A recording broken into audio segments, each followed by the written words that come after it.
Kjo konferencë po I bashkon mbi 200 nxënës nga shkollat të mesme, nga secili qytet e fshat dhe komunitet në Kosovë. Në periudat më të errta kur shtëpitë tona u shndruan në shkolla, për shkak se shkollat u mbyllën me dhunë për ne, dhe fëmijët helmoheshin në mënyrë sistematike nga regjimi gjenocidal I Miloševićit, ishin studentët dhe të rinjët tonë që bartën barrën më të rëndë. Por ishin po ata që ngritën zërin për liri, për dinjitet dhe për të drejtën në arsim, një të drejtë që ju sot e ushtroni lirshëm. Shkolla duhet të jetë hapësira e sigurt e jetës suaj, një vend ku respektoheni, ku dëgjoheni dhe ku nuk friksoheni në asnjë moment për të qenë vetvetja juaj. Kjo nënkupton një ambient pa dhunë, pa bullizim, pa përjashtim dhe pa stigmatizim të askujt. Ndërtimi I ambientit të tillë kërkon përkushtim të përçdoditshëm nga secili prej nesh dhe bashkëpunim të sinqert mes nxënësve, mësuesve dhe institucioneve. E pjesë thelbësore e sigurisë është edhe shëndeti mendor. Shumë prej nxënësve të rinjve tonë përballen me presione që shpesh nuk shihen nga jashtë, por ndihen thellë për brenda.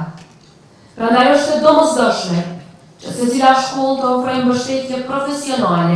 From the very beginning, we wanted to make sure that we understood your realities as students in Kosovo.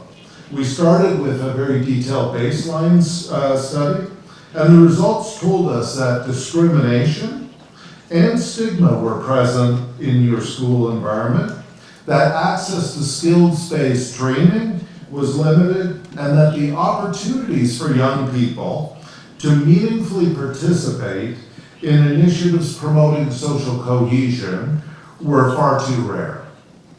With the support of the United Nations Secretary General's Peace Building Fund, we built an approach that put you, the students, in the center. One of the most significant steps in this journey has been the establishing and strengthening of student councils, both at the school and municipal levels.